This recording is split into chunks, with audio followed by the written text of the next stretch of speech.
सबका शुभ हो, सबका मंगल हो, सबका कल्याण हो।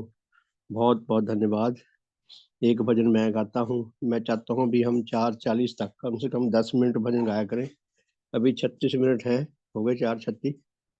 तो एक भजन मैं गाता हूँ और उसके बाद फिर आज के साधन को शुरू करेंगे। भगवन हृदय पे मेरे, भगवन हृदय पे मेरे, अधिकार हो तुम्हारा, अपनत्व मेरी जावे, अपनत्व मेरी जावे, अधिकार हो तुम्हारा, भगवन हृदय पे मेरे, अधिकार हो तुम्हारा, चिंता जो मुझ में उपजे, क्रिया जो मुझसे होवे, क्रिया जो मुझसे होवे, चिंता जो मुझ में उपजे, क्रिया जो मुझसे होवे, क्रिया जो मुझसे होवे, हर एक पर ही भगवन अधिकार हो तुम्हारा, हर एक पर अधिकार हो तुम्हारा,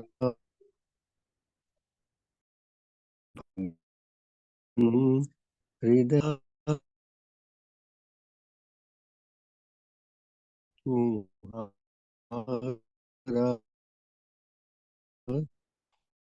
अपना मेरी अधिकार, मेरी यह बेनती है दर पर तुम्हारे आकर, दर पर तुम्हारे आकर, हर हाल में ही भगवन अधिकार हो तुम्हारा, भगवन हृदय पे मेरे, बढ़े अधिकार निश दिन, मुझ पर गुरु तुम्हारा, मुझ पर गुरु तुम्हारा, पिशाचत्व का गुरु जी, मिटे अधिकार सारा, भगवन हृदय पे मेरे, अधिकार हो तुम्हारा, अपनत्व मेरी जावे, अधिकार हो तुम्हारा, भगवन हृदय पे मेरे। बहुत बहुत धन्यवाद प्यारे धर्म साथियों। आजकल हम देवशास्त्र तीसरा खंड पढ़ रहे हैं। 20वें अध्याय में हमने पढ़ा था कि मनुष्य आत्मा की गठन में सुखजात कई प्रकार के नीच घृणा भाव, जो पहले हमने 8 श्रेणियों के सुख रागों के विषय में पढ़ा, वो हमारे वासनिक शक्तियों से संबंध रखते हैं। वासनिक शक्तियों के माध्यम से हमें सुख या दुख का बोध होता है, सुख का भी दुख का भी। तो 8 श्रेणियों में वासनिक शक्तियों के आधार पर पुण्यवान ने यह शिक्षा दी।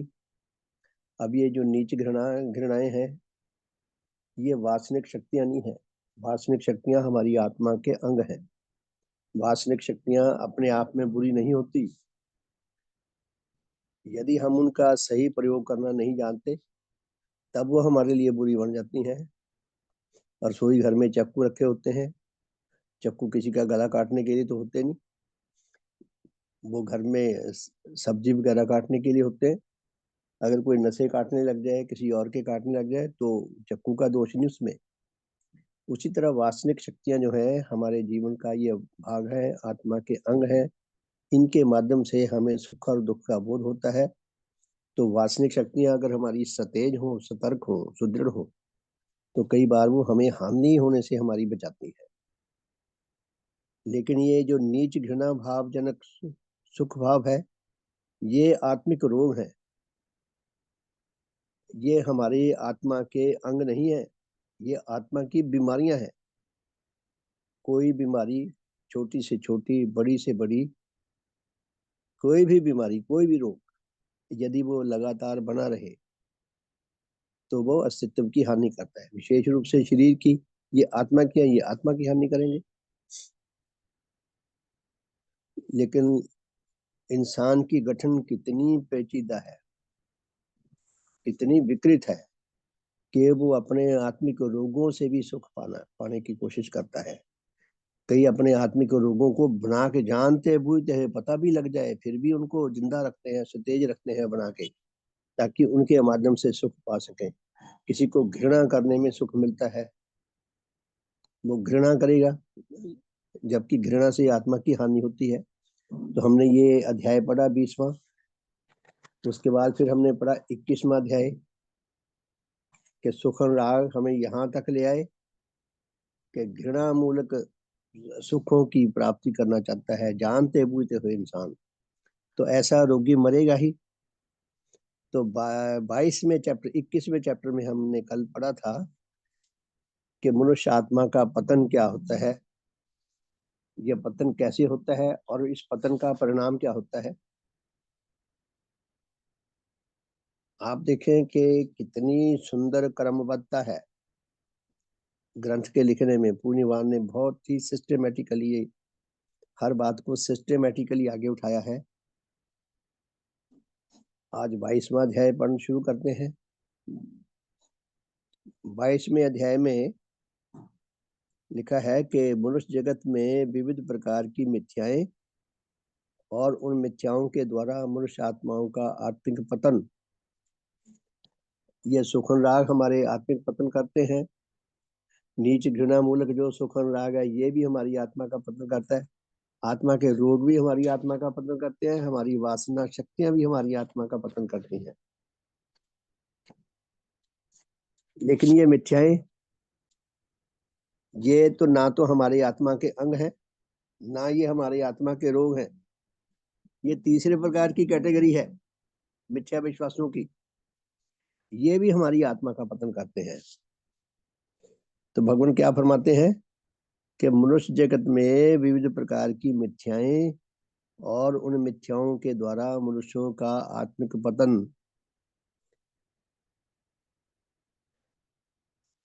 तो प्रश्न है कि मनुष्य जगत में कितने प्रकार की मिथ्याएं पाई जाती हैं। मिथ्या क्या होती है? कि जो किसी विषय में, जो प्राकृत ज्ञान है, जो नेचर ने कोई वस्तु, कोई अस्तित्व, कोई विषय जैसा बनाया है, यदि हमें वो ठीक वैसा नहीं समझ आता, जैसा नेचर ने बनाया, हमें कुछ का कुछ और समझ आता है, तो हम में उस विषय के प्रति मिथ्या ज्ञान है। ऐसा ज्ञान है जो वास्तविक नहीं है। तो प्रश्न क्या है कि मनुष्य जगत में कितने प्रकार की मिथ्याएं पाई जाती हैं। तो उत्तर है 4 प्रकार की मिथ्याएं। 4 श्रेणियों में बांट दी भगवान ने मिथ्या विश्वासों को। 4 प्रकार के श्रेणियों में बांटा है। तो पहली है मिथ्या संबंधी विविध प्रकार की, विश्वास संबंधी विविध प्रकार की मिथ्याएं। हम जो कुछ भी विश्वास करते हैं, अगर हम उसको अच्छी तरह उसका अध्ययन करके, उसकी जांच पड़ताल करके, औरों से उसकी पोषकता के लिए डिस्कस करके एक बेहतरीन परिणाम तक पहुंचकर विश्वास करते हैं, तो उस विश्वास में मिथ्यापन उतना कम होता जाता है। और विज्ञान को की विधि के वैज्ञानिक विधि के द्वारा जांच पड़ताल करते हैं, तो मिथ्या और निकल जाती है। और भगवान ने जो हमें धर्म की शिक्षा दी है, उसके आधार पर स्टडी करते हैं, तो मिथ्या और निकल जाती है।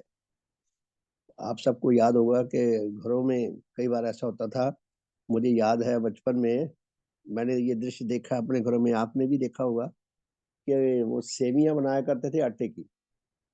तो आटे की सेवियां नहीं बनाते थे, मैदे की बनाते थे। तो कई घरों में ऐसा होता था कि वो आटे को कपड़ छान कर लेते थे, कपड़े में डाल के, जैसे छलनी से छानते हैं ना, तो वो कपड़े से छानते थे आटे को। तो जितना अच्छी क्वालिटी का कपड़ा होता था, जितना महीन, जितना बारीक होता था कपड़ा, धागा उसका, उतना उसके अंदर नीचे मैदा बढ़िया निकलता था। और जितना कपड़ा रफ टाइप का होता था, उतना आटा ही नीचे चला जाता था। तो ठीक उसी तरह विश्वास संबंधी विभिन्न प्रकार की मिथ्याएं, कि जो हम विश्वास करते हैं, यदि हमने उनको कपड़ छान करके आटा अलग कर दिया और मैदा अलग कर दिया, यानी कि यदि हमने अपने विश्वास को जांच पड़ताल करके घिस घिस के हर विधि से उसको अच्छी तरह उस बात में कम हित कर होगा। तो भगवान क्या फरमाते हैं, मनुष्यों में भरी पड़ी है। तो भगवान फरमाते हैं कि किसी मनुष्य में नेचर की अटल सत्यता, नेचर के अटल में विभिन्न प्रकार पर विश्वास। नेचर में बहुत सारी बातें जैसी है हम वैसी नहीं मानते, हम उन्हें वैसी स्वीकार नहीं करते, वैसी नहीं मानते। आज वैज्ञानिक युग में अब तो बहुत अंतर आ गया, लेकिन अब भी लाखों लोग ऐसे मिल जाएंगे जो कहते हैं कि इंद्र महाराज वर्षा करते हैं। बचपन में सुना करते थे कि इंद्र देवता है वर्षा का राजा, बरसात का राजा। और कई प्रकार की ऐसे मिथ्या विश्वास। ये ग्रह लगते थे, कहते राहु केतु है, दो राक्षस है, कभी वो चांद को गला काटने आ जाते हैं, कभी सूर्य का गला काटने आ जाते हैं, और इस तरह वो भागते हैं अपनी जान बचाने के लिए। तो उनको ये लग जाता है, ग्रहण लग जाता है। किसी को राहु ग्रहण लग गया, किसी को केतु ग्रहण। मैंने बचपन में सुनी है, ये कथाओं में सुनी है बातें, कि राक्षसों ने और देवताओं ने समुद्र मंथन किया अमृत निकालने के लिए, और उसमें से जब अंत में अमृत निकला तो पीने लगे। तो देवताओं ने कपटता करी कि राक्षसों को तो शराब दे दी, आप अमृत पीने के लिए लाइन में बैठ गए। राहु और केतु समझ गए, ताड़ गए भी, ये देवता लोग हमें धोखा दे रहे हैं। वो भी छुप के उनके बीच में बैठ गए अमृत पीने के लिए। कहते जब उन्होंने अमृत पिया, उनके अमृत गले तक ही पहुंचा था कि विष्णु महाराज ने उसका गला काट दिया। तो उनका सिर सिर जीविता, धड़ उनकी मर गई। तो ये मिथ्या विश्वास है। जो जो किसी विषय में जो नेचुरल जो सत्यता है, यदि हमें वैसे ही वैसे समझ नहीं आती जैसी नेचुरल है, तो उस विषय में हमारे पास जो विश्वास है वो मिथ्या विश्वास है। तो क्या लिखते हैं भगवान, किसी मनुष्य में नेचर की अटल सत्यता, नेचर के अटल नियमों, अपने आत्मा और नेचर के अन्य विविध अस्तित्वों के संबंध में विविध प्रकार की मिथ्याओं पर विश्वास। कि मनुष्य विश्वास करता है, ऐसी बातों पर विश्वास करता है जो नेचर मूलक नहीं है, प्रकृति मूलक नहीं है, मिथ्या है, मिथ्यापन भरा हुआ है उनपे। तो उससे नेचुरली हानि उठाएगा। दूसरे प्रकार के विश्वास, दूसरी श्रेणी के चिंता संबंधी विभिन्न प्रकार की मिथ्याएं, ऐसे चिंतन करता है, ऐसी चिंताएं करता है जो वास्तविकता से विपरीत है। अर्थात किसी मनुष्य का अपने किसी दोष व अपराध व पाप व अपनी किसी हीनता को छिपाने व अपने किसी विरोधी व बैरी व शत्रु आदि को हानि पहुंचाने व किसी को प्रसन्न करने व अपनी ओर से आकृष्ट करने व अपने किसी और अभिष्ट के लिए किसी को धोखा देने के निमित्त अपने मन में विविध प्रकार की मिथ्याएं सोचना और घड़ना। हमारे पास किसी का सामना करने के लिए अब तो सब सरकारें होगी, बड़ी सशक्त सरकारें हैं प्राय सभी देशों के पास। यदि हम के प्रति किसी प्रकार का कोई शिकायत है, तो हमारे पास संवैधानिक अधिकार है, संवैधानिक विधियां हैं, उनके अनुसार हम उनका सामना करें। लेकिन मनुष्य जो है नीच सुखनागी या नीच घृणाकारी है, वो सरल मार्ग ढूंढता है। फिर वो ऐसे ऐसी स्कीमें बनाता है कि मैं किसी प्रकार से इसको धोखा देकर, कपटता से, किसी प्रकार का छल करके, किसी प्रकार की हानि पहुंचा के, किसी प्रकार की धमकी देकर, डर दिखाकर, किसी प्रकार का लालच दिखाकर मेरा जो अभिष्ट है, चाहे वो कितना ही पाप मुल्क है, मैं उसको सिद्ध कर सकूं, सफल कर सकूं। तो इस प्रकार के कईयों के अंदर विश्वास जम जाते हैं, वो जाते ही नहीं। वो ईमानदारी से काम कर ही नहीं सकते, वो मिथ्या के आधार पर ही चलेंगे। तो इस प्रकार के मिथ्या विश्वास हैं। तीसरे प्रकार के मिथ्या विश्वास वाक्य या कथन संबंधी विविध प्रकार की मिथ्याएं। ऐसे ऐसे शब्द, ऐसे ऐसे वाक्य बोलेंगे जिनके कई कई मीनिंग हो, कई कई अर्थ हो। मुझे अच्छी तरह याद है, मेरे अपने विभाग में मैं एडमिनिस्ट्रेशन में मैं लगा रहा, तो मेरे फाइलों में बड़े लंबे लंबे नोट होते थे। मैं केस पुटअप करता था, तो ज्यादातर लोगों को बड़ी तकलीफ रहती थी मेरे से। मैंने कहा भाई आप जॉब करते हैं, मैं भी जॉब करता हूँ, सरकार ने मुझे ये काम दिया है, अगर आपको मैं पसंद नहीं, मेरी बदली करा दो यहाँ से। तो मैं कई अफसरों से और कई साथियों से कभी कभी अकेले में प्रेम से पूछ लेता था कि मेरा काम आपको कैसा लगता है। मुझे कितने ही ऑफिसरों ने, मेरे अधिकारियों ने मुझे ये कहा, जब मैंने उनसे अकेले में पूछा। शब्द उनके अलग अलग थे। किसी ने नेगेटिव एंगल से मेरी तारीफ की, किसी ने पॉजिटिव एंगल से तारीफ की, किसी ने घृणा के आधार पर तारीफ की। अलग अलग तरीका था। एक ऑफिसर ने मुझे कहा कि भाई आप जो फाइल में लिखते हैं उसका क्या मीनिंग है, हमें बिल्कुल नहीं पता। आप फाइलों में जो लिखते हैं हमें कुछ नहीं पता आपने क्या लिखा है, इसका क्या मतलब है, आप क्या मतलब निकाल दें, हमें ये भी नहीं पता। बस उन्होंने ये कहा कि हमें एक बात का विश्वास है कि आपने जो भी केस पुटअप की है उसके कारण हमारे ऊपर मुसीबत नहीं आई। आपने हमें नहीं फंसाया किसी में, और हमें ये पता है कि आपने किसी को धोखा नहीं दिया। जो नियम के अनुसार जो होना चाहिए आपने वो मामला पुटअप किया है, और वही करवा के ऑर्डर पास करे हैं। हमें एक एक आप पे विश्वास है, इसलिए हमने आंखें मूंद के साइन कर दिया आपकी फाइल पे, जबकि हम चाहते भी थे कि हमारी मर्जी का लिखे। मैंने कहा ये तो मेरे कॉस्ट पे हो गया, बेईमानी आप करें और उसका इल्जाम मेरे गर्दन पे आए। मैं तो आपको नहीं बेईमानी करने दूंगा, आप कह रहे हैं मैं आपके लिए बेईमानी करूं। तो भगवान क्या देते हैं कि किसी मनुष्य का अपने किसी दोष व अपराध व पाप व अपनी किसी हीनता के छिपाने व अपने किसी विरोधी व बैरी व शत्रु आदि को हानि पहुंचाने व किसी को खुश करने व अपनी ओर से आकृष्ट करने व अपने किसी अन्य अभिष्ट के लिए किसी को धोखा देने के निमित्त अपने मन में विविध प्रकार की मिथ्याओं का सोचना और घड़ना। व्यापारों में तो, व्यापार तो लोगों का विश्वास ही ये है। अधिकतर व्यापारियों को ये विश्वास है कि झूठ के बिना व्यापार नहीं होता, झूठ के बिना धन नहीं कमाया जा सकता। कुछ दुकानों का मुझे अनुभव है, मैंने देखा है उनके सामान बहुत अच्छा होता है, अच्छी श्रेणी का होता है, कॉस्टली भी होता है, बिल्कुल सही चीजें देते हैं। उनकी दुकानें तो खूब चलती हैं, मैंने खुद देखा है, कुछ दुकानें हैं मेरी दृष्टि में। लेकिन अब विश्वास है लोगों का, अधिकतर व्यापारियों का ये विश्वास है कि कोई भी व्यापार झूठ के बिना नहीं चल सकता। तो ये मिथ्या विश्वास है। तीसरी बात, वाक्य व कथन संबंधी विभिन्न प्रकार की मिथ्याएं। किसी मनुष्य ने अपने किसी अभिष्ट की सिद्धि के निमित्त अपने मन में जिस जिस प्रकार की मिथ्याएं घड़ी व तैयार की हो, उनका अपने मुंह व वाक्य व शब्दों व संकेतों के द्वारा प्रकाश करना। ये तो बहुत ही विख्यात है, आप देखिए अदालतों में क्या होता है। मेरा अपना मत है, और भी कई लोगों का ये मत होगा, अपना अपना अनुभव है। मैंने अपने भाग में डील किए हैं सरकार की ओर से। सत्य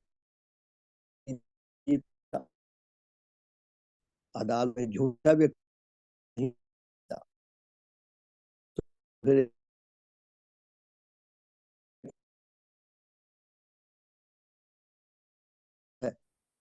जिस जितनी मेडिटेशन एक बाद और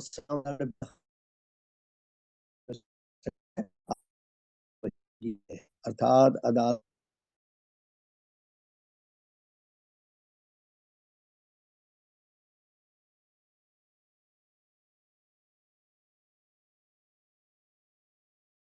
शुभ हो। तो मैं दोबारा शुरू करता हूँ। तो तीसरा जो विश्वास के प्रति भगवान ने लिखा है कि वाक्य व कथन संबंधी विविध प्रकार की मिथ्याएं, अर्थात किसी मनुष्य ने अपने किसी अभिष्ट के लिए, अपने किसी उद्देश्य की सिद्धि के निमित्त अपने मन में जिस प्रकार की मिथ्याएं घड़ी व तैयार की हों, उनका अपने मुंह व वाक्य व शब्दों व संकेत के द्वारा प्रकाश करना।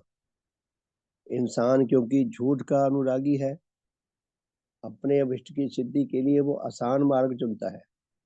आसान मार्ग झूठ का ही रह जाता है। उसको ऐसा विश्वास है कि मैं सफल भी हो जाऊंगा और दंड से भी बच जाऊंगा और आसानी से सफल जाऊंगा। इसलिए इंसान जो है ना, मिथ्या का अनुरागी है। जबकि नेचर में सत्य का सिक्का चलता है, तो इंसान का वश नहीं चलता। नहीं तो ये मृत्यु को भी धोखा दे दिया करे, मृत्यु के देवता को भी अपनी जगह किसी और को भेज दिया करे, नाम उसका अपने वाला रख के। ये उसका वश नहीं चलता। इसको सत्य का सामना करना पड़ता है। नेचुरल सच्चाई का तो सामना करना ही पड़ता है, लेकिन इंसान के मन से ये बात जाती नहीं है।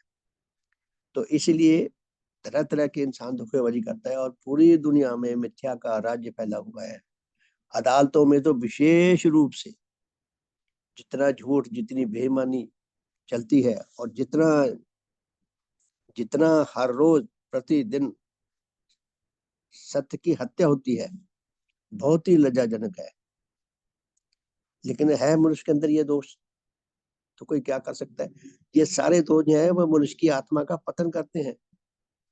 ये नहीं दिखाई देता मनुष्यों को। तो चौथी बात कहते हैं भगवान, अन्य विविध कर्म संबंधी मिथ्याएं और कई कार्यों के प्रति मनुष्य के अंदर मिथ्या विश्वास भरे हुए हैं।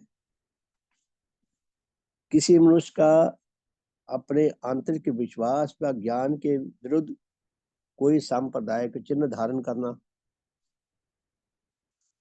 मैं देव धर्मी हूँ, भगवान देवात्मा ने हमें कोई चिन्ह दे दिया कि ये डाल के रखा करो गले में या माथे पे बांध के रखा करो, और मुझे किसी ऐसे व्यक्ति से काम करने लेने की आवश्यकता महसूस हुई, वो किसी और मत का है, उनके अपना सिंबल और है, मैं उसको खुश करने के लिए हर प्रकार के तरीके प्रयोग करूं और साथ में उसके धर्म का अपना बिल्ला भी लगा के रखूं।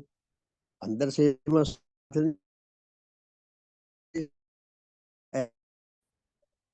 कितने पार्टी बदलते हैं, इलेक्शन आते हैं तो जैसे मेंढकों की कई टोकरियां पड़ी हो ना, तो मेंढक खुद खुद के दूसरी टोकरी में जा रहे हैं, उनके वो कहीं और जा रहे हैं। ये सब मिथ्या के साथी हैं। मुझे अच्छी तरह याद है, शिमला में मेरे एक साथी थे वो किसी और मत के थे। मैं जब अम्बाला में आ गया सर्कल ऑफिस में, तो उनको काम पड़ गया हमारे ऑफिस में, आए मेरे पास, तो बातचीत हुई। मैंने उनको उनका काम भी किया और साथ में बातचीत में भगवान देव आत्मा की बातचीत भी चली। मैंने उन्हें बताया कि मैंने तो देव धर्म अडॉप्ट किया हुआ है, उनकी शिक्षा ऐसी है, अच्छी बातें हैं, तो हमारी एक पत्रिका भी निकलती है, तो आप कहो तो आपको लगा दूं। कहता लगा दो। मुझे पूरा विश्वास था कि उस वक्त 20 रुपए इसकी वार्षिक उसकी थी फीस पत्रिका की। मुझे पूरा विश्वास था ये 20 रुपए मुझे रिश्वत दे रहा है। इसको मेरी मिशन से, मिशन की शिक्षा से कोई संबंध नहीं, कोई आकर्षण नहीं। ये मुझे 20 रुपए मेरी जेब में ना डाले, मेरे मिशन की जेब में डाल दिया, ये खुश रहेगा, मेरा काम हो जाएगा। और वही हुआ। अगले साल के बाद तू कौन मैं कौन, ना रिन्यू कराया ना कभी उत्तर दिया, और वो भी नहीं पड़ी होंगी। कहने का अर्थ ये है कि मनुष्य जो है वो मिथ्या विश्वास जानबूझकर भी बांधे रखता है अपने साथ। तो क्या कहा है कि किसी मनुष्य का अपने आंतरिक विश्वास व ज्ञान के विरुद्ध वो जानता है कि मैं जो बात दिखा रहा हूँ लोगों को, असल में मैं इनका साथी नहीं हूँ, मुझे ये पसंद नहीं है। कई बार दिखाता है कि अपने आंतरिक विश्वास या ज्ञान के विरुद्ध कोई सांप्रदायिक चिन्ह धारण करना, अलग अलग मतों के भिन्न चिन्ह होते हैं, व कोई वेश रखना, वेशभूषा भी होती है अलग अलग मतों की कई बार, व कोई पारिवारिक व अन्य अनुष्ठान संपन्न करवाना, कई बार पारिवारिक या दूसरे अनुष्ठान संपन्न करवाता है उधर से जहां उसका विश्वास नहीं मिलता, व कोई सांप्रदायिक व जत्था बनाना या कोई ऐसा संगठन बनाना जिसके साथ वो अंदर से नहीं जुड़ा हुआ, जानते बूझते हुए धोखा देता है, व किसी कहलाने वाले देवता व देवी की पूजा करना। ये नेता लोग ये ज्यादा एक्टिंग करते हैं ऐसी, व कोई अन्य क्रिया करना, यानी कि इंसान कई मिथ्याओं को जानते बूझते हुए पकड़ के रखता है, ढोता है। तो ये चार जो लक्षण बताए हैं पूर्णिमा ने, ये चारों के चारों क्या है, ये सब आत्मिक पतन करते हैं। फिर प्रश्न है, कोई मनुष्य अपने किसी सुख विषय के नीच अनुराग और उससे उत्पन्न किसी नीच घृणा भाव के कारण मिथ्या प्राण क्यों बन जाता है। आप देखिए वो बातें आई, चारों विश्वास आए, उसके बाद ये नया प्रश्न ये आ सकता है कि कोई मनुष्य अपने किसी सुख विषय के नीच अनुराग और उससे उत्पन्न किसी नीच घृणा भाव के कारण मिथ्या प्रायण झूठ की ओर जाने वाला क्यों बन जाता है। किसी मनुष्य के सुख अनुराग की पूर्ति ना होती हो और वो नीच घृणा के कारण जानबूझकर मिथ्या की ओर क्यों जाता है, ये प्रश्न है। उत्तर, जब कोई मनुष्य अपने किसी नीच सुख अनुराग अथवा उससे उत्पन्न अपने किसी नीच घृणा भाव की तृप्ति में एक और किसी प्रकार की मिथ्या को अपना सहायक देखता हुआ अनुभव करता है और दूसरी ओर उस मिथ्या से उसके आत्मा व शरीर की जो हानि होती है उसके विषय में अपने हृदय में कोई घृणा व दुख उत्पादक सच्चा बोध नहीं रखता, तब वह स्वभावतः एक व दूसरे प्रकार की मिथ्या का साथी बनने और उसका व्यवहार करने के लिए तैयार हो जाता है और जानबूझकर भी सत्य को छोड़कर मिथ्या का पथ ग्रहण करता है। दोबारा समझे हम, प्रश्न है कि कोई व्यक्ति अपने सुख विषय नीच अनुराग और नीच और उससे उत्पन्न किसी नीच घृणा भाव के कारण मिथ्या प्रायण क्यों बनता है, झूठ की ओर क्यों जाता है जानबूझकर वो। तो उत्तर क्या है कि जब कोई मनुष्य अपने किसी नीच अनुराग अथवा उससे उत्पन्न अपने किसी नीच घृणा भाव की तृप्ति में एक और किसी प्रकार की मिथ्या को अपना सहायक देखता है, तो वह झूठ का रास्ता क्यों पकड़ता है।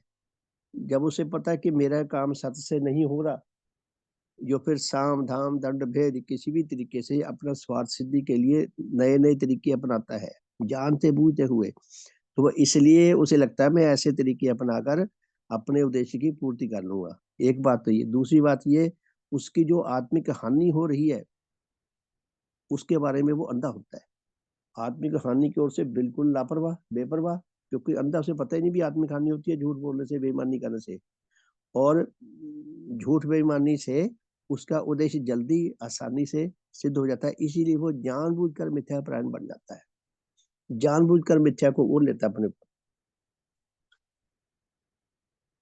फिर जब वह मिथ्या के द्वारा अपने किसी अभिप्राय में सफलता लाभ करने पर तुष्टि व तृप्ति व खुशी व सुख पाता है, जब बेईमानी करके मकारी करके कपटता करके उसको उसके उद्देश्य में उसे सफलता मिलती है तो मिथ्या के प्रति उसका विश्वास बढ़ जाता है। वो ये तो बहुत आसान तरीका है, आगे से उससे ज्यादा मिथ्या बोल देगा, उससे ज्यादा कपटता करेगा, इस तरह धीरे धीरे मिथ्या का अनुरागी बन जाता है। देखिए भगवान क्या कहते हैं कि जब वह मिथ्या के द्वारा अपने किसी अभिप्राय में सफलता लाभ करने पर तुष्टि व तृप्ति व खुशी व सुख पाता है, तब वह कितनी ही दिशाओं में मिथ्या की सफलता और उसके व्यवहार की विधि का अपने पारिवारिक और अन्य जनों को भी उपदेश देता है। वो अपने परिवार के जनों को भी, अपने बच्चों को भी बिजनेस में तुम कैसे कैसे काम करना है, कैसे कैसे धन कमाने में सफलता मिलती है। तो भगवान ने वो दिया है ना अपनी जीवन गाथा में एक दोहा झूठ के ऊपर, मैं ता झूठे इकट्ठे जब मैं झूठ आवे मेरे सैया कम में। कि मनुष्य ये समझता है कि मैं और झूठ दोनों जुड़वा भाई हैं, मैं और झूठ इकट्ठे पैदा हुए, दोनों जुड़वा भाई हैं, एक दूसरे के पूरक हैं। मैं ता झूठे इकट्ठे जब में, ये झूठ जो है, कपटता जो है, तो ये सिर्फ मेरे सैकड़ों काम इससे हल होते हैं। तो इस तरह वो धीरे धीरे मिथ्या अनुरागी बनता जाता है। तो पूरी भगवान क्या फरमाते हैं कि जब वह मिथ्या के द्वारा अपने किसी अभिप्राय में सफलता लाभ करने पर तुष्टि व तृप्ति व खुशी व सुख पाता है, तब वह कितनी ही दशाओं में मिथ्या की सफलता और उसके व्यवहार की विधि का अपने पारिवारिक जनों और अन्य जनों को भी उपदेश देता है। उनको भी कहता है भी तुम ये रास्ता अपनाओ बिजनेस में सफल होने के लिए। खुद तो मिथ्या अनुरागी औरों को भी बनाता है, खुद उसका पतन हो रहा है, औरों के पतन में भी अनजाने में सहायक बन रहा है। फिर कहते हैं और मिथ्या की आवश्यकता और उसकी महिमा का अपने प्रेम की गहराई के अनुसार उत्साह और अभिमान के साथ वर्णन करता है। बड़ा खुशी खुशी मिथ्या मिथ्या मिथ्या का प्रचार करता है। प्यारे साथियों, आपको ध्यान होगा 25-30 साल पहले, अब तो लॉटरियां बंद हो गई, लॉटरियां बहुत चला करती थी। ये कई दुकान वालों के दुकानों के आगे भीड़ लगी रहती थी लॉटरियां खरीदने वालों की। और वो दुकान के आगे वो जो टिकट होती है ना जिनका इनाम नहीं निकलता, ऐसे लाखों टिकटें के कचरा बना के, जैसे मशीन में ना कचरा बनाया हो, मैंने खुद देखा है कचरा बिखरा हुआ दुकान के आगे, तो जिनका नाम नहीं, को फाड़ के। तो मैंने खुद देखा ये दृश्य। और मेरे अपने डिपार्टमेंट में ऑफिस में कई लोग इतने परेशान रहते थे, जैसे नशों से परेशान रहते हैं। कई ऐसे हैं जो सारा दिन दफ्तर से बीच बीच में जाते रहते हैं, दौड़ दौड़ के टिकटें खरीदने, और कुछ देर बाद उसका परिणाम आता है, फाड़ के फेंक आते हैं। तो धन जाता रहता, आता है नहीं, बड़े परेशान रहते थे, मैंने खुद देखा नहीं जा रहा। मैं उनको अक्सर कहा करता था, प्राय कहा करता था कि जब तक तुम्हारा इनाम नहीं निकलता तब तक तुम्हारे बचने की संभावना है। जिस दिन तुम्हारा 2-4 लाख रुपए का इनाम निकला है ना, उसके बाद तुम्हारा सत्यानाश हो जाएगा। अर्थात वो खून मुंह लग जाए ना, जब कहते हैं किसी के कि जब तक तुम्हारा इनाम नहीं निकला तब तक ये आशा हो सकती है कि तुम ये छोड़ दो, कि इसमें नुकसान ही नुकसान है, घाटा ही घाटा है, हमने नहीं करना ये। जिस दिन इनाम निकलाया तुम्हारे विश्वास बदल जाएंगे, तुम्हें ऐसा लगेगा मुझे कमाने की जरूरत नहीं है, बस कुछ अपना एक वो रख लिया, क्या कहते हैं, कुछ पैसा रिजर्व में रख लिया भी, इतने की हमने टिकटें ही खरीदनी है। तो तब तुम टिकटें खरीद खरीद के पैसे इनकम करने की कोशिश करोगे। सारे टिकटें खरीद के इनकम करने की कोशिश करेंगे तो काम कौन करेगा? काम नहीं करेगा तो धन कहाँ से आएगा? तो पुण्यवान यही फरमाते हैं कि वो मिथ्या का बड़ी उसकी महिमा गाता है, प्रचार करता है कि ऐसे करो, अपने निकटवर्तियों हर एक को नहीं कहता कि कपटता करो, जिनको वो खास अपना समझता है उनको खूब ट्रेनिंग देता है। इस तरह इंसान के अंदर मिथ्या जो है भरती जाती है, वो मिथ्या परायण, जानबूझकर भी मिथ्या परायण, पाप परायण बनता जाता है। फलता है उसका परिणाम क्या होता है? नेचर के नियमानुसार प्रत्येक निज सुख रागी और नीच घृणाकारी मनुष्य आत्मा के लिए मिथ्या परायण होना अनिवार्य है। ये मानो ऐसा लगता है जैसे नेचर ने हमें श्राप दे दिया, वो ऋषि मुनि श्राप दे दिया करते थे ना कि जा तेरा बेड़ा गर्क हो जाए। तो ऐसा लगता है नेचर कहती है कि यदि तुम नीच सुख नागी हो, नीच घृणाकारी हो, तो मेरा श्राप है। क्या श्राप है? कि तुम मिथ्या परायण रहो, मिथ्या अनुरागी बनो। क्योंकि जो नीच सुख अनुरागी है, नीच घृणाकारी है, उसको सफलता चाहिए, किसी भी विधि से सफलता मिले उसको सफलता चाहिए, उसके स्वार्थ पूर्ति चाहिए। तो स्वार्थ पूर्ति के लिए एक तो है कड़ी मेहनत करो, महीना मरो काम में, और पिसो अच्छी तरह, अपनी हड्डियां तोड़ो महीना, तब जाके थोड़ी सी तनख्वाह मिलेगी। एक बेईमानी करके झूठ बोल के एक एक मिनट में कमा लो। तो वो जानबूझकर रस्सा आसानी का पकड़ने के लिए विवश है। तो नीच सुखनागी और नीच घृणाकारी मनुष्य का जो परिणाम निकलता है वो मिथ्या अनुरागी बनता है, अशुभ अनुरागी बनता है, बुराई बुराई का, दूसरों की हानि करने का अनुरागी बनता है, झूठ का अनुरागी बनता है। ये बहुत बड़ा अभिशाप है। ये ऐसा रोग है जो आत्मिक मृत्यु लाता है डेफिनेटली, जब तक वो छूटेगा नहीं। मैं फिर पढ़ता हूं कि ऐसे जनों का परिणाम क्या निकलता है। भगवान फरमाते हैं कि नेचर के नियमानुसार प्रत्येक नीच सुख अनुरागी और प्रत्येक नीच घृणाकारी मनुष्य का आत्मा के लिए मिथ्या परायण होना अनिवार्य है। वो मिथ्या परायण बढ़ेगा, उसके वश, उसमें वश में नहीं है कि मिथ्या में ना जाए। वो नीच घृणा भी करता रहे, नीच सुख भी पाए और ईमानदारी से पैसा कमा के पाए, ऐसा हो ही नहीं सकता, इम्पॉसिबल है। जिस तरह ज्योति और अंधकार आपस में मिल नहीं सकते, नीच सुख रागी और नीच घृणाकारी ईमानदार नहीं रह सकता, मिथ्या प्राण बनेगा। जानबूझ के भी झूठ बोलेगा, अनजाने में भी बोलेगा, जानबूझ के भी झूठ को अपनाएगा, अनजाने में भी अपनाएगा। इसीलिए जैसे पहले काल में औरों के भिन्न इस पृथ्वी के कहलाने वाले नाना संप्रदायों के नाना संस्थापकों और उनके कहलाने वाले नाना उपास्य देवताओं आदि ने भी अपने एक व दूसरे अभिप्राय के लिए मिथ्या को अपनाना अपना सहायक बनाया था, वैसे ही मनुष्य समाज के कितने ही नेता इस काल में भी एक व दूसरे अभिप्राय के लिए यथावश्यक मिथ्या का आश्रय लेते हैं और उसका खूब प्रचार करते हैं। देख लें हमारे देश का कितना बड़ा दुर्भाग्य है। जो देश के, जिनको कर्णधार कहा जाता है, जो देश की रक्षा करने के लिए, देश का विकास करने के लिए उत्तरदायी है, वो इस देश को बांटने में विदेशियों के हाथों में, उनके हाथों में चढ़े हुए रात दिन देश का सत्यानाश करने का ज्यादा से ज्यादा संग्राम कर रहे हैं। तो आगे प्रश्न है कि यह तो बहुत भयानक दशा है कि मनुष्य होकर कोई जन नीच अनुरागी हो, नीच घृणाकारी हो, मिथ्या परायण हो, अशुभ परायण हो। ये तो बहुत भयानक दशा है, उसकी अपनी भी और जो जो उसके संपर्क में आएंगे उनकी भी। तो उत्तर भवन क्या कहते हैं कि बेशक, बेशक उर्दू का शब्द है बेशक, यानी कि निस्संदेह। शक का मतलब संदेह, बे का मतलब निस्संदेह, के निस्संदेह गारंटी है कि ऐसा ही होना है, निस्संदेह। परंतु निसुख लागी प्रत्येक व्यक्ति के लिए, चाहे वह महात्मा हो, मुनि हो, ऋषि हो, महर्षि हो, गुरु हो, पैगंबर हो, नबी हो, नेता हो, बुद्ध, सिद्धार्थ, जिन, तीर्थंकर, कुछ भी कहलाता हो, अथवा वह कोई ईश्वर या परमेश्वर या परमात्मा आदि भी कहलाता हो, मिथ्या परायण होना उसके लिए गारंटीड है, अवश्य भावी है कि वो मिथ्या परायण होगा। अपने आप को कुछ भी मेकअप करके आ जाए, बाहर से वो कुछ भी दिखता रहे। तो जितने धर्म चले हैं, आद्य अधूरे आत्माओं ने, आत्मनकार ग्रस्त आत्माओं ने, जो सत्य अनुरागी नहीं थे अर्थात मिथ्या अनुरागी थे, जो शुभ अनुरागी नहीं थे अर्थात अशुभ अनुरागी थे, ऐसे लोगों ने, जितने भी ये मत मतांतर चले हैं, मजहब चले हैं, उनमें मिथ्या की भरमार है। घटनाओं में भी, दृष्टांतों में भी, उपदेशों में भी और उद्देश्यों में भी।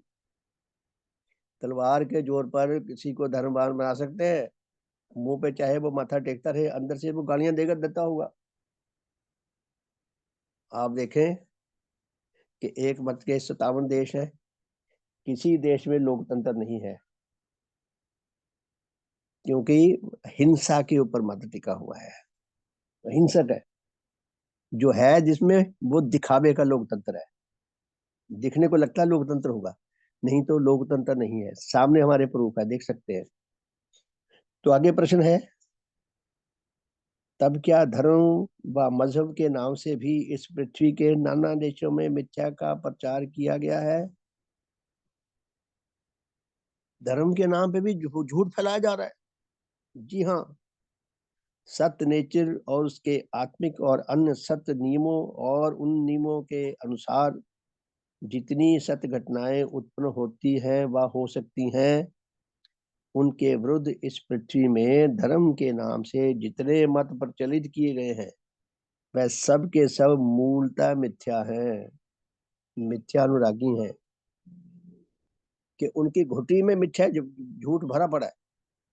उनका, उनके मत का, उनके मजहब का सारा साम्राज्य वो मिथ्या की धरती के ऊपर टिका हुआ है। जब मिथ्या की धरती डोलती ना, सारा भवन भी नीचे गिर जाता।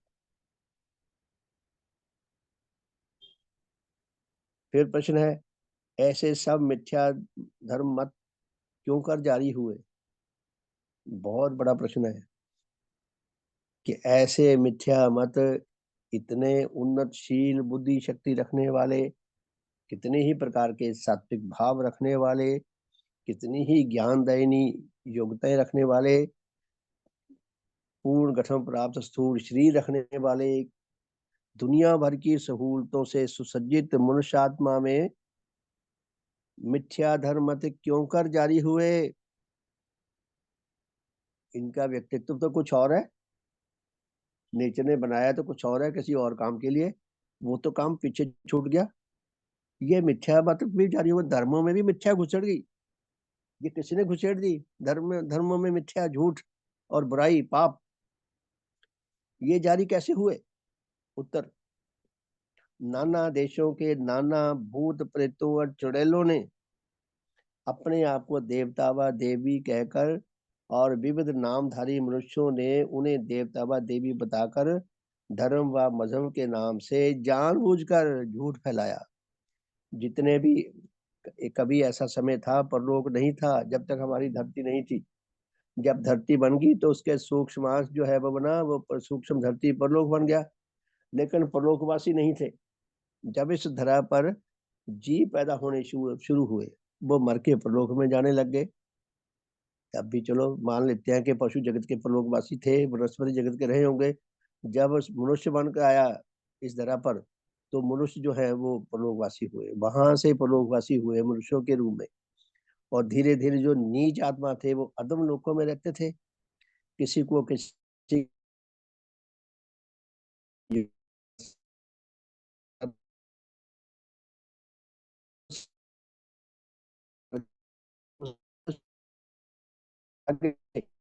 तो धीरे उन जो जैसे इच्छताएं लेकर इस दुनिया से अपने नीच भागते,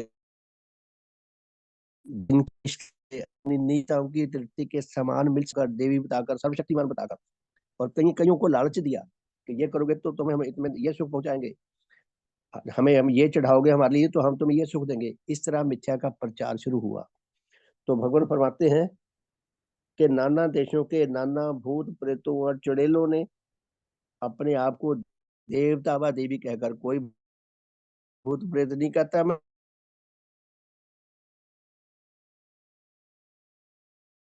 भूत हूँ, प्रेत हूँ, वो कहता मैं देवता हूँ।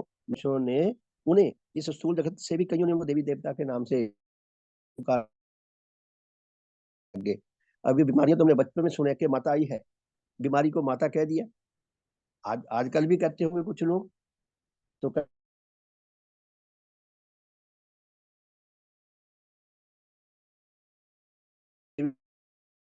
देवी और देवता कहकर और ये बताकर धर्म व मजहब के नाम से जानबूझकर जान क्या किया। देखिए आप ये 16 पॉइंट्स हैं, एक दो पर के जानबूझकर मिथ्या उपास्यों, मिथ्या स्तोत्रों, मिथ्या वंदनाओं और मिथ्या आराधनाओं, विविध प्रकार के मिथ्या, विविध प्रकार की मिथ्याओं से भरे हुए भजनों, विविध प्रकार की मिथ्या मूलक प्रार्थनाओं, विविध प्रकार के मिथ्या तीर्थों, विविध प्रकार के मिथ्या व्रतों, विविध प्रकार के मिथ्या, विविध प्रकार के मिथ्या पाठों और मिथ्या ध्यानों, प्रकार के मोक्ष विषयक मिथ्या विश्वासों, विविध प्रकार की मिथ्यों से भरी हुई कहलाने वाली धर्म पुस्तकों, विविध प्रकार के मिथ्या धर्म शिक्षकों, विविध प्रकार के मिथ्या मूलक अनुष्ठानों, विविध प्रकार के मिथ्या स्वर्गों और बहिष्टों, विविध प्रकार के मिथ्या नरकों और जहन्नमों व दोजख या जहन्नुम नरक को ही बोलते हैं, किसी मिथ्या उपास्य देवते व देवी की प्रसन्नता से किसी कहलाने वाले स्वर्ग व बहिष्ट के सुखों और उसके कोप से कहलाने वाले कई प्रकार के नरकों के दुखों व अन्य हानियों की प्राप्ति की शिक्षा दी, और इन सब प्रकार की मिथ्याओं का प्रचार करके लाखों और करोड़ों लोगों को उनका विश्वासी बनाया। तो भगवान क्या फरमाते हैं कि ऐसे ही लोगों ने जो नीच अनुरागी थे, जो नीच घृणाकारी थे, जो मिथ्यानुरागी थे, उन्हें लोक में, अधम लोक में जाकर अपने स्वार्थों की पूर्ति के लिए अपने आप को झूठ का देवी देवता बताकर लोगों को डराकर लालच देकर अपने पीछे लगाया। और यहाँ भी जिन्होंने परलोक से ऐसे संदेश दिए शिक्षा के नाम पे, या यहाँ जिन्होंने बनाई, तो क्योंकि वो अंदर उनके कूट कूट के भरी हुई है मिथ्या और अशुभ और नीच राग और नीच घृणाएं और आत्मअंधकार, तो ऐसे लोगों ने जितने भी उन्होंने मत बनाए वो सब मिथ्या के, झूठ के, पाप के आधार पर टिके हुए हैं। आप देखें भगवान के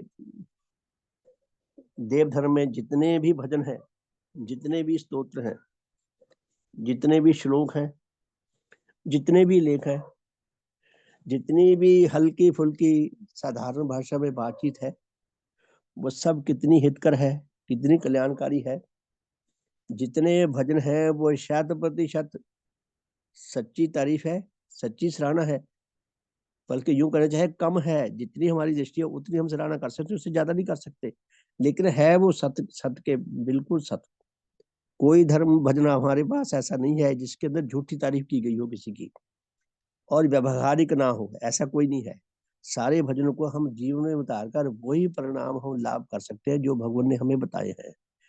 और दुनिया भर के कहलाने वाले मतों मजहबों में जितने भजन हैं, जितने श्लोक हैं, वो सब के सब उनके अंदर ज्यादातर मिथ्या सराहना की गई है।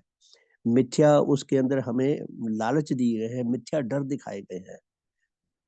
तो ऐसे ऐसे व्यक्ति जो नीच अनुरागी हैं, जो नीच घृणाकारी हैं, जो मिथ्या अनुरागी हैं, जो अशुभ अनुरागी हैं, जो संसारासक्त हैं, संसारासक्त जैसे सुअर होते ना, वो गंदे कीचड़ में लथपथ, तो संसारासक्त जो होता है वो दुनियादारी का, यानी कि अपने नीच सुखों की तृप्ति के सारे सामान उसी में वो ढूंढता है, उसी में मिलते हैं उसको, वो सुअर की तरह लथपथ होता है, शुद्धता पवित्रता के एकदम विपरीत। तो संसारासक्ति में लथपथ लोगों ने वो जो मत बनाएंगे ऐसे ही बनाएंगे, ऐसे ही बना सकते हैं। तो प्यारे धर्म साथियों, हमारा कितना बड़ा सौभाग्य है, हमें पूर्णी भगवान देवात्मा के श्री चरणों में आने का, उनकी अद्वितीय धर्म शिक्षा को बुद्धि से समझने का, सही परिणामों तक पहुंचने का और हृदयगत भावों से पसंद करने का, आत्मसात करके उसके अनुसार जीवन व्यतीत करने का, निसुख रागों नीच घृणाओं से मुक्त होने का, सच्चे सुख लाभ करने का, आत्म विकास लाभ करने का, औरों तक ये शिक्षा पहुंचाकर उनके भले में कुछ न कुछ संग्रामशील होने का हमें सौभाग्य मिला है। हमारा सौभाग्य कितना बड़ा है, काश हमें हमारे सौभाग्य का सच्चा बोध हो सके, स्थायी रूप में हो सके, मुझे हो सके, आप सबको हो सके, हम सबका शुभ हो, सबका भला हो, सबका मंगल हो, सबका कल्याण हो, सबका भला हो। बहुत बहुत धन्यवाद। तो जय ध्वनि करके इस आज के साधन को विराम देंगे, फिर रात को मिलेंगे जी 8:40 पे। और कल संडे है, रविवार है, कल पूजा का साधन होगा, सुबह 5:30 बजे मिलेंगे। तो सबका शुभ हो, बहुत बहुत धन्यवाद। भगवान भगवान देव